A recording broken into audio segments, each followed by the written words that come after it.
Exactly, exactly. I'm just writing, I'm pretending I'm writing so I look like I'm important, like in the debates, you know. I don't know what they're writing. What are they really writing when other guys talking? They should be listening. Anyways, sorry. I guess that was my joke, and I'm about to get an arm lock there. So another factor for the archival quality of your images, removable media. Okay, and what I mean by that is, okay, once I scan it, it's on my computer, right? Okay, but I can't just leave it on the computer. Okay, I got to back it up. I got to archive it onto CDs, onto multiple external drives, even make some hard copy prints if I have to. Okay, because your hard drive will crash. Well, I'll just say it. I hesitated, but I'm going to say it. Your hard drive will crash.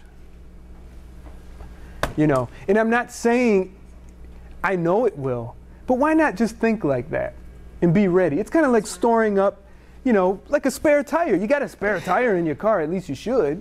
You know, it's not that I'm going to get a flat today. But, you know, you got to be ready if there is a flat, if you do get a flat tire. So you want to put your images on a CD, then you want to be backing up your hard drive to an external drive, okay? And some hard copies if you choose to do that. That's extra redundancy. I'll tell you what I do is every day I have a hard drive. I got a 2 terabyte hard drive, and it's big because I deal with a lot of images and some video for my teaching. And every day, all day, it's backing up. It's making backups all day automatically, okay? And it goes back for months, okay? And then as more gets stored, it's dropping off what was older for what's more recent. But every couple weeks, I archive my images. And I burn them onto multiple optical discs, usually DVDs, okay?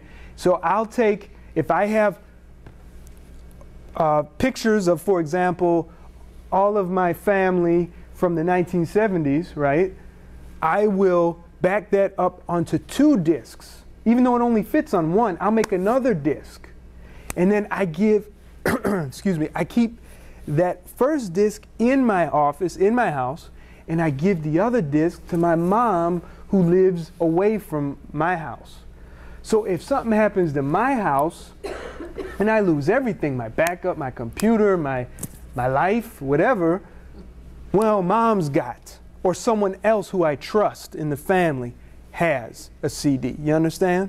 Okay? Okay. The other thing, as far as archival digital, is when the picture is printed, what is it printed on? Okay? Is it printed on an apron? Is it printed on white paper? Is it printed on photo paper? Is it printed from a lab? Did you have it printed at Target? What? You know, all these things are a big factor, okay? And I say go with the best quality that you can. If you're going to print things on your inkjet printer, make sure that, as it says there, that you deal with the manufacturer. The first thing you should deal with your inkjet printer, if you have an HP, you should get HP ink. If you have an Epson, you should get Epson ink. I'm talking about printing your photos, okay? Because they have good paper, they have good inks. Canon, same thing. But don't be cheap. Sorry if I'm hurting anybody, it's not my intention. Don't be cheap with your inkjet if these are important pictures you're printing, okay? Personally, I'm fed up with printing photos from an inkjet because of the time and the cost and whatnot. I send it to labs, you know. But then I get a nice rate because, you know, you guys end up hiring me and I make lots of prints, you know. So, okay. So again, I said hard copy duplicates, and that could be anything. You know, that could be a what do you call it? Laser copy, okay? Anything for redundancy. That's the whole purpose. So, good preservation. As all of it, the whole point of all of this is good preservation means less restoration. So you're saying, Eric, I got a damaged photo. Good, let's fix it. But now, what can we do to make sure that you don't get any more damaged photos, okay? Digitize or restore your originals with a trusted professional. Or with high quality computer hardware and software and standards, okay? So a couple last things that I like to throw out there, and this is not on your handout. And these are some nice books, and there's a column called Ask the Retoucher, and if you don't see it in your Genealogical Society's quarterly, you should have your editor contact me. I will put him or her on my syndication list, and you can have, your society can have the column. I'm scheduled to put an article out every couple months, so, and they have it at no charge. This is a no charge service I do for the societies, and I guarantee you your readers will enjoy it, and you will enjoy it. The other book is called Preserving Your Family Photographs by Maureen Taylor. Maureen Taylor, she's known as the photo detective, and it's an excellent book. We actually, do we have any left? We've got 2 left. There's probably one upstairs you can check out. Check out, go to the library and get one and check it out before you buy it. If you do want to buy, we do have, I think it's listed as 25. I'm selling them for 20. There's also a great series of books called Teach Yourself Visually. Series, the Teach Yourself Visually, and you can get that for Photoshop, Photoshop Elements, Elements 4, 5, 6, 7, whatever version. If you go to my website, we have an online bookstore, and you can comparison shop for those books.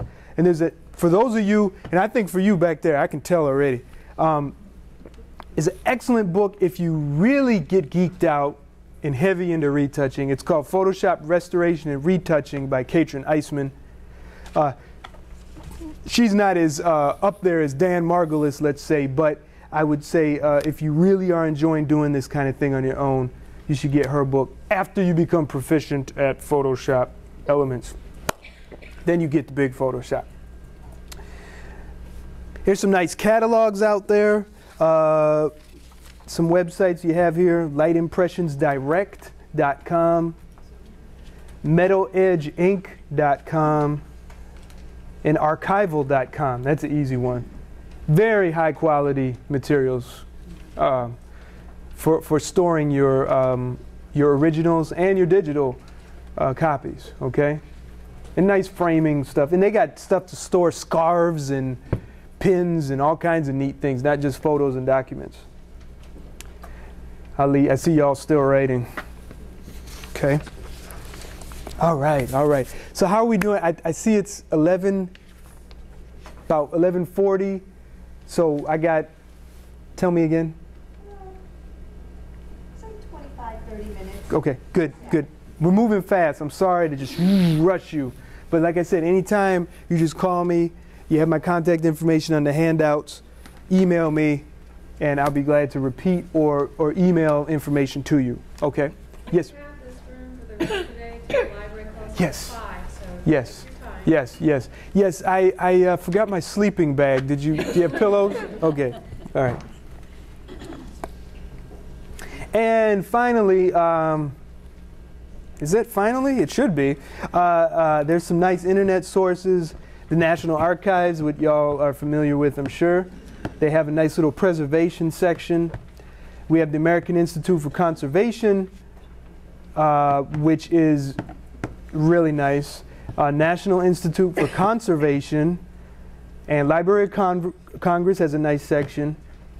And then about.com and retouchpro.com, those are websites when you're really into working on Photoshop on your own. You should go to those websites for some great tips. Anybody use retouchpro.com? It's a lot of fun, especially if you're a beginner. They have contests, free contests, where someone uploads a bad picture and about 100 people try to restore it. And it's just, they challenge each other, and no one's getting paid for it, but it's fun. I wish I had time to do that now, but I don't. Now I want to just jump into, leave that up. You wanted that up? I'm sorry. I'm going to get it right back. Hold on. Okay. Now, the next segment, I want to jump into, sorry. Here we go. And